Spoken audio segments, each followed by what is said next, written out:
In any criminal investigation, three things matter: means, motive, and opportunity. And when blood is spilled, these questions matter even more.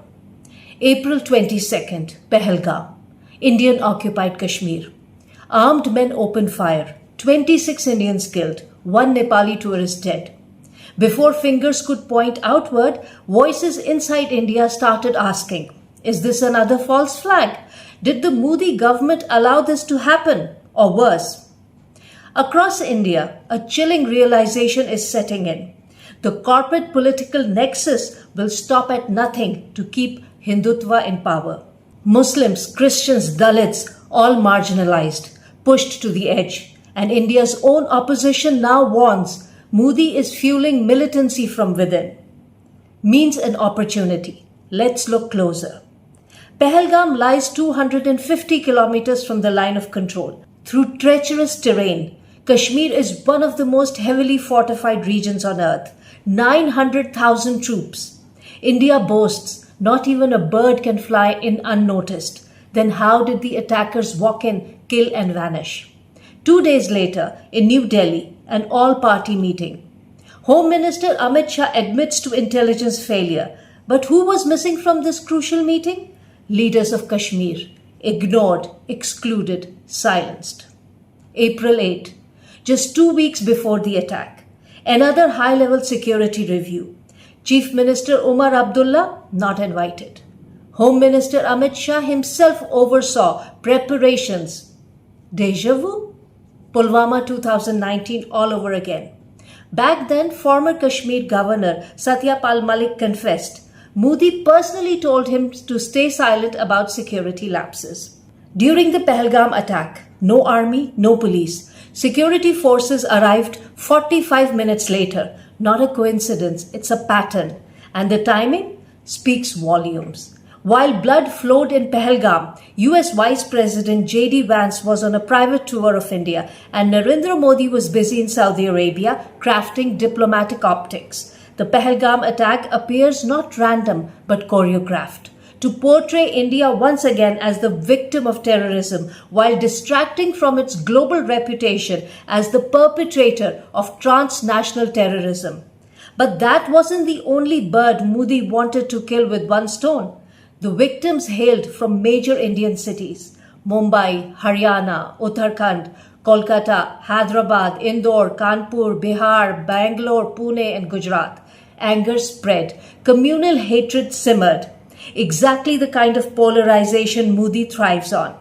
Remember, Modi's landslide victory in 2019 rode on the back of Pulwama's false flag. In 2024, however, Modi failed to secure an outright majority. He now seeks to unite the fragmented Hindu vote, divided along deep caste lines under a common enemy.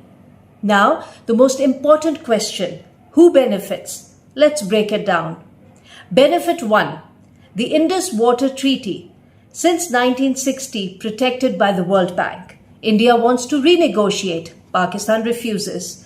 Just 2 days after the Pahalgam killings, India suspends the treaty. A coincidence? Hardly. Benefit 2. The Waqf property protests.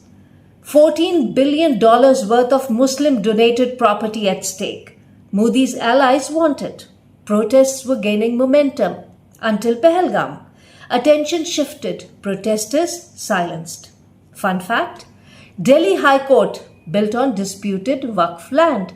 Mukesh Ambani's mansion, allegedly Waqf land too. But will Ambani be asked to move? You know the answer. Benefit 3. Demographic engineering. After Pulwama, Modi illegally stripped occupied Kashmir's special status, allowed non-local Hindus to settle and buy property there. Now, after Pahalgam, the crackdown is harsher. It's taken a brutal new face: settler colonialism. Learning from Israel's playbook in the West Bank and Gaza, India has started mass seizures of Kashmiri homes. Property confiscations have become Delhi's latest weapon in Indian-occupied Kashmir. New and revised laws have effectively legalized land grabs. These laws allow Indian forces to arrest, detain, and even kill without trial. And now, to seize homes and businesses with impunity. Demolitions, forced evictions, economic crippling, a systematic strategy to break the Kashmiri spirit, to erase resistance by erasing the very ground they stand on. Benefit 4. International image management.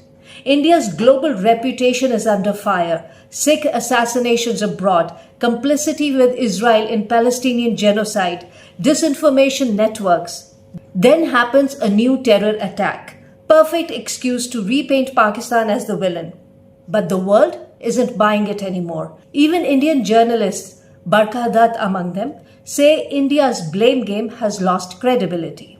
Benefit 5. Ajit Doval's doctrine. Pakistan, the eternal enemy. But after Bangladesh's regime change in 2024, India's South Asia strategy collapsed. Doval's credibility shattered.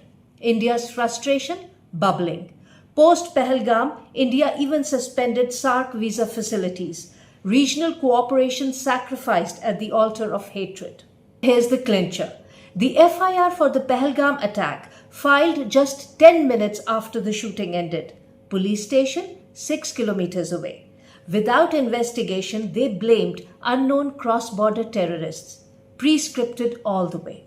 And the rush to build a Hindu Rashtra, how many more tragedies will be scripted? How many more lives lost? And how long before the world says enough?